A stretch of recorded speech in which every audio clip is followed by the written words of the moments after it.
Welcome to today's Crosspoint Devotion. Today I want to go to 1 Kings chapter 22 and I want to read verse 44. Just one single verse, and here's what it says. Jehoshaphat also made peace with the king of Israel. Now when I first read this verse, my first inclination was to think, well, this is a good thing. Because if you go back and think about the history of Israel from 1020 BC all the way down to 922 BC, the nation of Israel for that 100-year span, they were united. There were 12 tribes, but they all had one king. Now, they wasn't the same king for that entire 100 years. King Saul was the king for 20 years, King David was the king for 40 years, and then King Solomon was the king for 40 years. So during that 100 years, those 12 tribes united together under one single king, and they all got along. But in 922, they began to break apart because of a disagreement. And for the next 200 years, they lived as separate groups. There were 10 tribes called the nation of Israel, and there were 2 tribes called the nation of Judah. And in this verse, it says that the king of Judah, Jehoshaphat, has now made peace with the king of Israel, and that king's name was Ahab. And that's where the problem begins.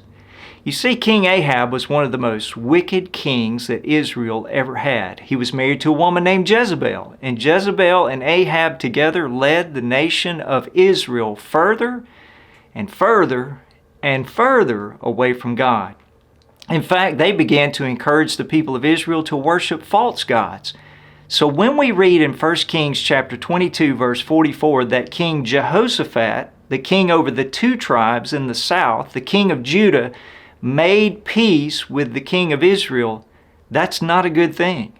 Because you've got a guy who's trying to follow the Lord, King Jehoshaphat, who's now in partnership and at peace with King Ahab, who's a wicked king. And do you know what happens often when there's a person who's trying to do God's ways and they partner with someone who's wicked? The person who's following God, by default, gets further and further over into the ways of wickedness.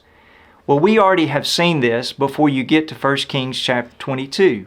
What has happened in the previous chapters is that King Ahab and King Jehoshaphat are visiting one day, and then King Ahab says to King Jehoshaphat, I've got this city down on the border with one of my enemies, Ramoth Gilead, and those people of Aram have held control over that city for too long.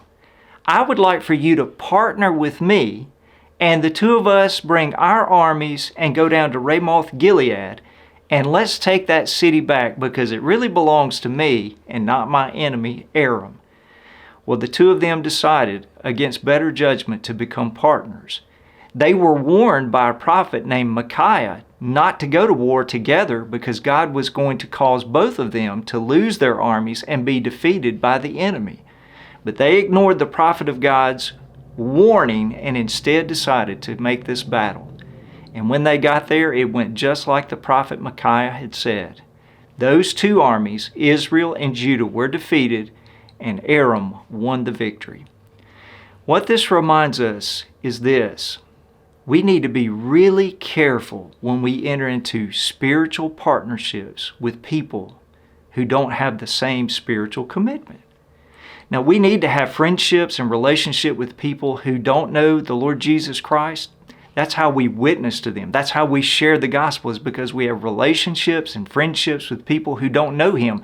And through those relationships, we share the gospel in the hopes that they will respond and become followers of Jesus. But we need to be really careful that we don't form spiritual partnerships, which is what those 2 kings, Israel and Judah, were doing.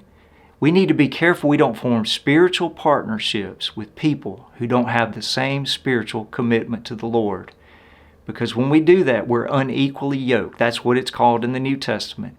And it always ends in trouble. So today I hope you'll evaluate your relationships. I hope you have some relationships with people who don't know the Lord and continue to share the gospel with them. But be really careful that you don't get too connected with people in a spiritual partnership if they don't spiritually have a commitment to the Lord. Well, I hope that'll encourage you, and I hope you have a great day.